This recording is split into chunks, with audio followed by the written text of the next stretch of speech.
Lord, prepare me to be a sanctuary,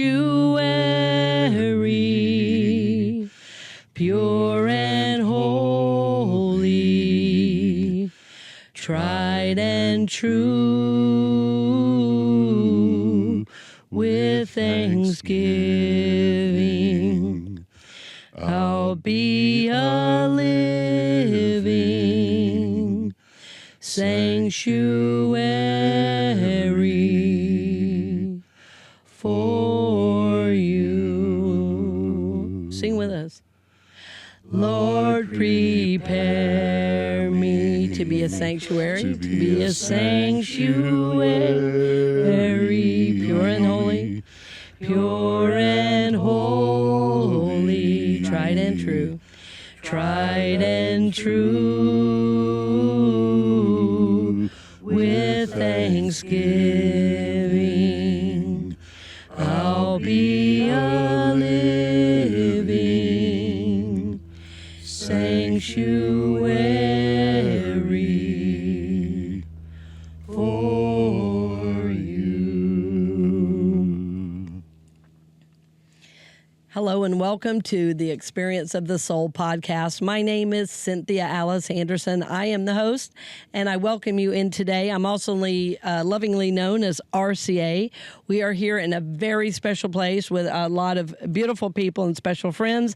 And of course, we want to welcome in my producer, Mr. Sean Kilgore. Thank you so much. Hello, friends. Welcome into episode 409 of Experience of the Soul. What? Sacred Spaces, coming to you from a very sacred space. Yes, in the yurt. Dear friends, Carol Ann and Gary gave us permission to record in the yurt today, and it's a great day to talk about sacred spaces. So we're going to do that in a moment because we are, in fact, sitting in one. This is a model of what Mongolians have used for thousands of years. So it's very, very sacred with a lot of beautiful symbolism. Yes. So today is, of course, Monday, April 20th. You might be joining us at any time, and whenever you are joining us, we're glad you're here. So I don't know if you might be feeling this too, but the energy going into this week sort of feels a little bit different in sort of a forward momentum kind of way. For me, it just feels like there's like a subtle sense that things are shifting or maybe something new is actually starting to take shape, which is a really good feeling. Yeah. So starting today through May 2nd, in the Baha'i tradition, is the Festival of Ridvan. So this is considered one of the most sacred times of the year for our Baha'i friends, marking the declaration of Baha'u'llah as a messenger of God. So this is inviting a deeper sense of purpose and unity. It carries kind of a really grounded feeling with it. It's not just about celebration, but about stepping into who you're here to be. Amen to when that. I read that, I was like, man, that's a powerful statement. Stepping into who you are here to be. So we take this moment to honor those observing this sacred time in the Baha'i faith. I don't know if I love the Baha'i faith. So I always say that, though. I'm like, should I get a new line for that? But I'm always reminded, because so many of our people know Daniel Nahmod and his song One Power. He mentions Baha'u'llah. I knew very little about the Baha'i faith, and Daniel connected me to a degree. And then in Orlando, I was friends with the leaders of that faith, and it is a beautiful tradition. Yeah. So excellent. Always happy to honor that, and it very often aligns with our teaching. So I love the connection. Excellent. All right. Well, so midweek this week we celebrate Earth Day. So while this is widely known across all traditions, it really kind of lands spiritually for us, just as a simple reminder that how we care for the earth is truly connected to how we show up in our own lives. This is all part of the same relationship, right? So we hold all who honor and protect our sacred home in our hearts, and remember that what we share as one human race matters, especially when it comes to our responsibility for the beauty and balance of the world that we live in. Gosh, so true. I am going to be doing a special meditation, at Unity this week, and I think it's so important to honor the earth, and it's not just about recycling. I feel like we've kind of lost the thread there. It's like just because we throw it in a container, we think we've done something fabulous for the earth. And I mean, it's a good thing, and I do it.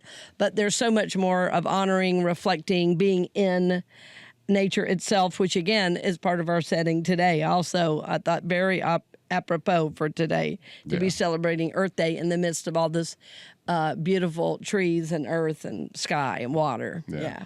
Well, and speaking of the magnificence of the earth, overnight Tuesday and Wednesday this week, so this is April 21st and 22nd, the Lyrids meteor shower will peak. So this feels especially fitting after the excitement of the Artemis II and the safe return of those astronauts a couple of weeks ago. So I think maybe a lot of us have been looking up a little bit more lately since then, right?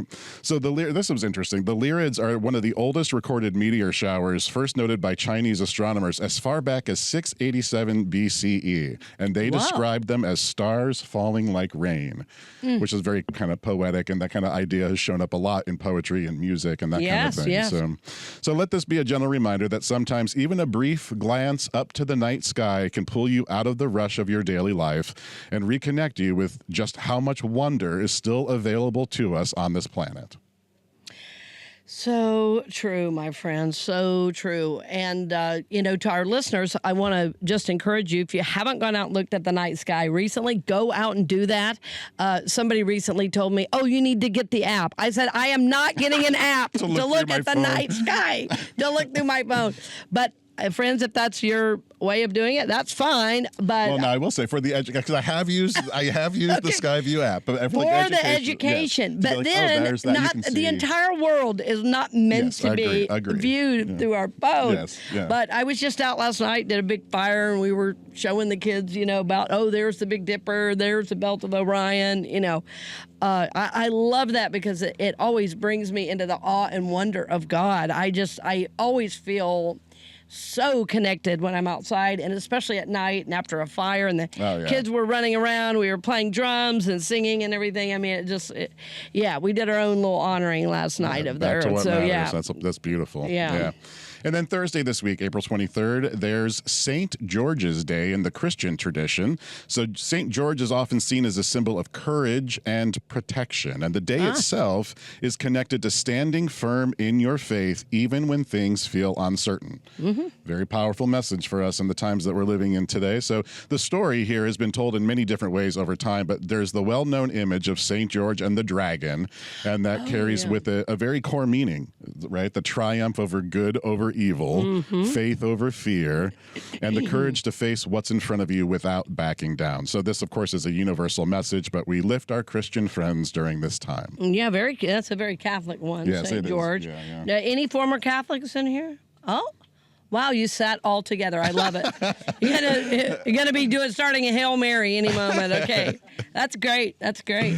Excellent. All right, just for fun this week is also Thursday, and it's National Picnic Day on Thursday. So this is a simple one. That might just be the point, right? Whether it's actually getting outside for a meal or just taking a few minutes to step away from your usual routine, take a couple of deep breaths outside in the fresh air, and let that be a nice little reminder to slow down and enjoy what's right in front of you.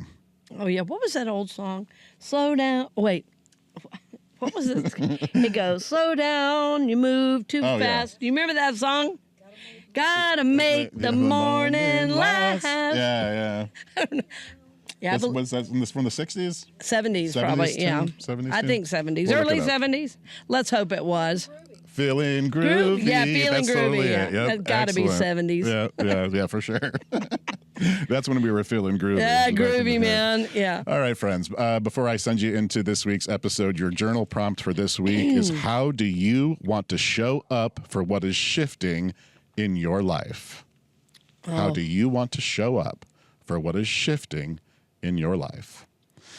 Thank you for your time this morning. And with that, friends, welcome again to episode 409 of Experience of the Soul. This is Sacred Spaces. Wow. Sean, that's a beautiful inward question. That's going to propel us into the next, couple of shows, because it is always a choice, isn't it? How we show up in life and what energy do we bring to wherever we may be. And I've been spending time with some younger children.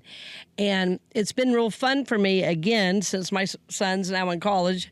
And you know how it is, those college ages, they're trying out all their adult stuff, and which is great. But it's fun for me to work with littler kids again and to remind them that they actually have a choice, you know, how they want to show up. I mean, that I just said that very thing. I said, well, you know, you can decide how you want to show up. If kids at school are weird, you know, you can decide if you want to respond to that or just go, yes, I am, and walk forward, you know, like to own who you are in a powerful way and not let what somebody else says about you, like determine, you know, how you feel about yourself. It's a beautiful message for today's youth. I mean, for all of us. Yes, yes. Well, true. Yep. You know, with social media, everybody's trying to look good and get followers and do the same thing. And now the algorithms change, so we got to do it different.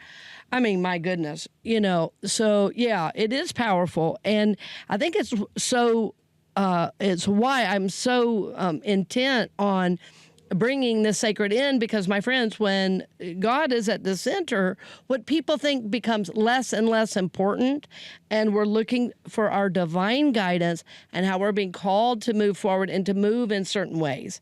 And we move really into the observer self, this higher spiritual self, where we can see a situation happening and watch ourselves and no, we're not going to go that way. We're going to go a different way, because we're becoming more and more conscious of how I'm operating in the world. And we want to keep this high spiritual ideal in our minds. And so today we're talking about sacred spaces. And I've already mentioned the space that we're in, and I really want to honor Carol Ann and Gary. This was quite a feat to get this here, because this is truly a Mongolian yurt. And even the pieces that make it, all of the pieces that you see, I forget what these little pieces are called. They have a name, but it's also called a ger. And each of these pieces has been hand painted, and even each of the colors has a very special meaning. The north, the south entrances have different meanings. But by and large, what the yurt symbolizes is eternity itself, and that's why it's in a circle. So, and then the opening in the center, of course, the very practical use is for, you know, in Mongolia in the freezing cold, there's, you know, a wood-burning stove there. That's where the smoke goes up, or a fire, and the smoke goes up. But the idea is that is the portal for God to come in and through. And so I love, to me, when I walk into a yurt like we did today, there is a feeling of the sacred. Did you feel that? Yes. And of course, it's not just the yurt itself or the ger, but Carol Ann's intention, her prayers, her work, my prayers, my work, your prayer, as we set up our connection. This all adds to it. But the place itself is intended for the sacred, and I believe that's a felt experience. And so, because so much is trying to get our attention in today's world, on the news, on shows, everything is funny, even the sacred is made fun of, and I don't like that. I'm very willing to be called old-fashioned. I'm very willing to be called a fuddy-duddy or whatever. You might think of worse words, but not you. No, not you. No, just other people. Not everybody loves me like you. But I have just found that my respect of the sacred has really gifted me.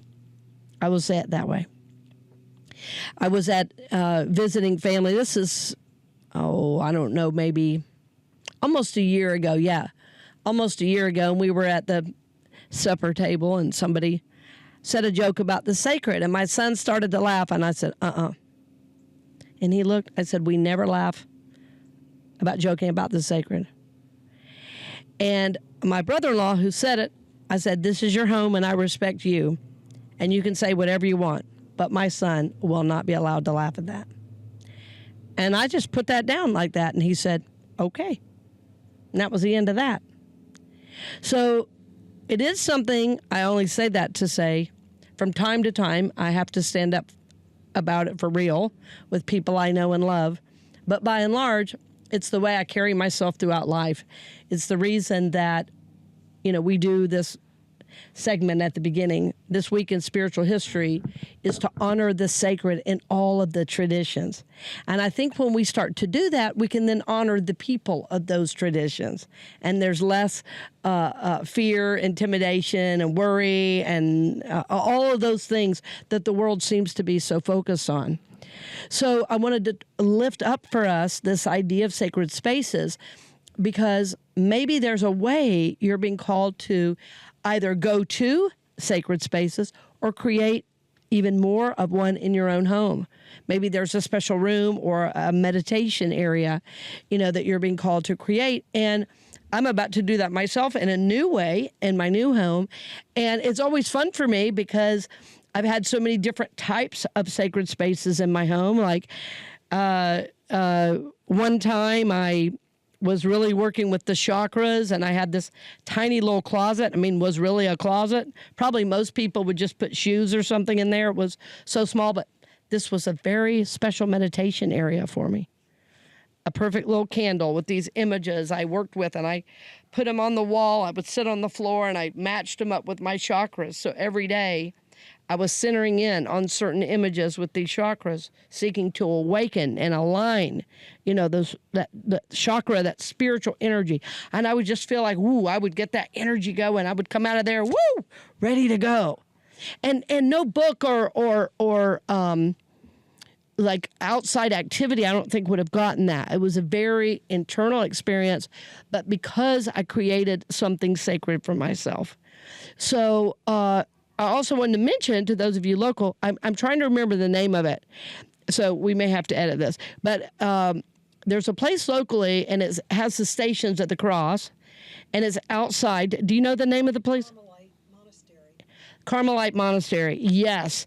And you can drive through or walk through. The walk is, quite long if you were to walk it, but that is a beautiful, beautiful imagery, and it's all outside. So it's at your own pace, and because it's like in this kind of canopy of trees, it feels as if you're in nature's sanctuary, to a degree. So I want to encourage you to seek out, connect with, and even create your own sacred spaces if you aren't already. You probably, I know those of you here probably are, but some people new to this show may not be there in their journey yet, and I wanted to lift it up, especially because so many people tell me that they want to meditate and they don't know how. Well, part of meditating is creating a space that is conducive to meditation, shutting the world out. Carol Ann, where's here? You may have to order one of these that says, "Do not disturb prayers in progress" for your door. Right? I love this. Yeah, I'll put this here. Yeah. But I love that idea of, figuring out a way to create a time and a space that's just for you, for your sacred practice. So one of the reasons you may not be able to meditate well is that you haven't created a space that supports you, that's conducive to the sacred. I want you to think about what kind of music are you playing in that space? What energy are you bringing into that space? Is everything on your phone so that you're also still hearing text messages as you're trying to meditate? I know that sounds, you're probably saying, oh, nobody would do that. Lots of people do that. Lots of people do that. So learning that the sacred is, and creating sacred space is not only a gift to your soul, it is a necessary aspect of the spiritual journey. And historically, sacred spaces were what? They were places to come into to remind you of the sacred, to get you out of the doldrums of life and give you this feeling of the elevation, of divine connection. That, in fact, it was possible to have a divine connection. And in truth, the word sanctuary really means place of safety. Yeah. So sad how so many of our churches are not that. They're not that. So think about that. A sanctuary is a place of safety. It's a place of worship, yes, but also of silence and peace. So many of our churches have become performance venues to the point that it feels like you're at a rock concert. And, I know at our church we do upbeat music, but then there's always a time of quiet and silence too. So it's worship, but then there's a time for listening. And that's what creates that feeling of the sacred. Yeah. Oh, there's a big bumblebee in here, I just noticed. It's okay. Just be careful. Yeah, well, maybe that little soul needed to be in here today. Mm-hmm. I don't know. But yeah, so give some thought to how am I moving into spaces? Are there sacred spaces that I need to create? Are there sacred spaces I need to visit? Yeah, give that some thought. My favorite sacred space, I would say, is probably in a building, is probably a yurt or a teepee. That said, a sanctuary can be beautiful as well. Yeah. I don't know if any of you have folks who are here today, and certainly our listeners online, if you've done travel in Europe. And if you do travel in Europe, you always visit what? Anybody know what I'm going to say? Yeah, say it out loud. Cathedrals, exactly. It's funny, there's a lot of beautiful cathedrals in the U.S. nobody ever visits, but you go to Europe, that's what you do. You go to cathedrals. And I did Ireland and Scotland, and all that. This is many years ago. And I went in this cathedral in Ireland, and I sat in the very back, and I just decided to say a few prayers. And as soon as I sat down, I took a couple deep breaths, and this sunlight all of a sudden came through a window and just hit me. And it felt... It's right here. Sorry. There it goes. There it goes. And it felt as if, like, the light went on almost from the inside because it was so bright. And I thought, I feel like God just visited me. It felt like a holy moment. And I thought it was so interesting. I was already feeling good in the sacred space, but somehow it was that sunlight hitting at that moment. It felt like a little blessing. Well, what I know is if I wouldn't have gone to the sacred space, I never would have had the experience. So sometimes we have to put ourselves in a position to experience the sacred. Sometimes we don't know it's going to happen. Sometimes we don't know what is available to us, in these places. So anyway, my point is, my friends, seek out places of the sacred and even go outside your own tradition. There might be something to learn. When I was dealing with a physical illness many years ago, I was in my late 20s, and, I almost died. And I don't talk about it really a lot because I feel like such a different person than then, but I was really reaching for whatever help I could get, And I had a friend who belonged to a Japanese temple, and they did something called okeome. I had never heard of it. And I said, what is it? She said, well, why don't you come? It's where you receive light. I said, okay. So anyway, the woman I went with, her family, their daughter had a brain tumor, and it seemed to be helping her brain tumor. And so I went in, and you would get a little like kneeling bench. What do you call those? But I'm talking about a little bench to kneel on. And then they would come and do these chants and things, and it was all in Japanese. And I went every day after that until I felt a shift. And I did not understand one word. But the intentions, the prayers, it was like the air somehow was changed in that place because there were so many prayers being said. So if you haven't been in a sacred space like that lately, try it out. Go in one. I've knocked on the door of a church and said, can I go pray in your sanctuary? I've never been in here, and I was driving by, and I liked the energy. Could I pray? Yeah. They say, yeah, sure.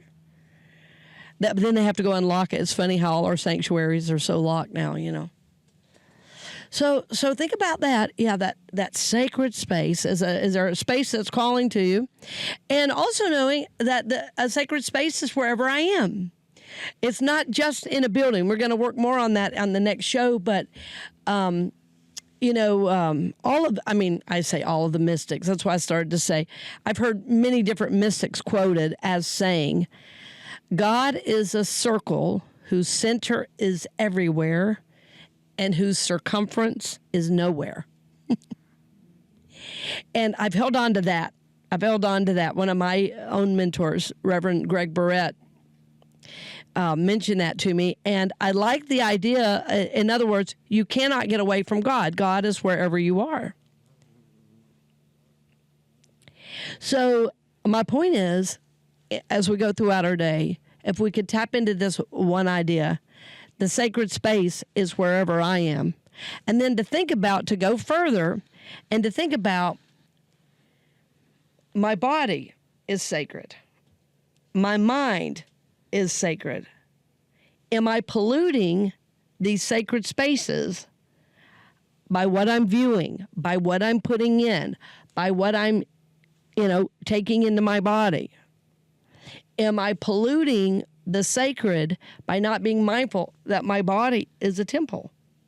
That this is a sacred space I've been given this lifetime anyway. For those of you who believe in reincarnation, yeah, we know this is just a body, but the Bible says it is a temple. And it is the housing of our soul and our spiritual journey this lifetime. So it does deserve to be honored and respected. So this is, for me, an expansive idea, because we first start with the physical. Okay, we go to a space and we experience something, yes. And maybe we go outside of our own religion, we said, or we spend time outside. We go sit by a tree, we look at the stars, we feel the sun on our face. But ultimately, we are the sacred space that we take everywhere. And so the idea that we are nurturing and honoring this sacred space, I think, is some of our highest work. But for me, the external helps me remember. Like, I need reminders. I need reminders of my sacredness. So, everyone who knows me well knows I almost always have prayer beads with me. They're on my arm or around my neck because they remind me of the sacred. They remind me to keep, my journey close, because I use them for my prayers and for my affirmations, like you would use a rosary, perhaps. So, pause and use as an affirmation. That helps me. So the sacred spaces that we go into remind us to elevate our awareness. They remind us to elevate our thinking out of the doldrums and into the divine. So as I was talking about that space nearby, I was going to say we ought to just get a little group and go over there sometime to experience that. Yeah, that would be cool. Yeah, it would be cool, wouldn't it? Yeah, it'd be a wonderful sacred space. So I do believe, too, as we learn and grow, as we develop on the journey, that we are called into deeper awareness. And there's a musician I've followed. His name is actually St. Finnegan. Can't remember if I told you about him. And he has some songs that are kind of high energy and everything, and they're spiritual in nature. And he's been through quite a journey, too. He had a real significant health journey. He got Lyme disease. And he nearly died. Nobody could figure out what it was and everything. Anyway, I've dealt with Lyme disease myself. My son got it. So I connected with a lot of his journey. Anyway, recently I noticed he took everything off of his social media that was about anything and put out one new song, and it's called Presence. And it's been really interesting to watch his journey. He went from having really long hair to then he cut all of his hair off. And he said, yeah, I know I used to look free. Now I feel free. And now he's at the point of presence. I'd love to try to get him on the show. I think it would be a great guest on the show. But my point is, in all of the outer journey, we all eventually get to this. It doesn't really matter what your religious or, denomination you may think you're a part of. Eventually, they're all leading us back to God as the center that is everywhere and whose circumference is nowhere. It is, in fact, living, as St. Finnegan's song is called, the presence. That we are truly the sacred space. Yeah.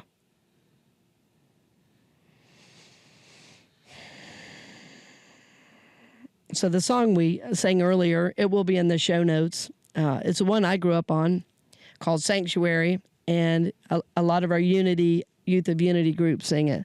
Lord, prepare me to be a sanctuary, pure and holy, tried and true. With thanksgiving, I'll be a living sanctuary for you. So, my friends, this is our hope. This is our prayer for you and your journey, that you will continue to know that the presence of God lives in you, that, in fact, you are called to be a sacred space. You are called to be holy, that at the very level of the soul, in fact, you are sacred. Your body is sacred. Your mind is sacred. So we hope, we pray that you honor yourself by doing this work, that you also go into some new spaces to experience something new. Try to see if you can find the sacred in other spaces that are different from your own. Spend extended time outside. Do something to help your soul grow and expand in consciousness as you learn more about the sacred being that you are. So, my friends, thank you so much for joining us today. We thank our live audience as well. And my friends, we're honored to support your journey. Thank you for your sacred trust. Thank you for your financial support. We love to have you along the journey with us. And we look forward to seeing you next week. And blessings on the journey. Thank you for joining us for this episode of Experience of the Soul with Cynthia Alice Anderson. If this message resonated with you, we invite you to share it with someone who might need it today. This show is made possible by listeners like you, and we're grateful for the community that helps keep these conversations available to all. You can learn more or contribute to the show at cynthiaaliceanderson.com/donate. Produced by Kilgore Creative and a production of the Soulworks Group Incorporated. Until next time, take good care.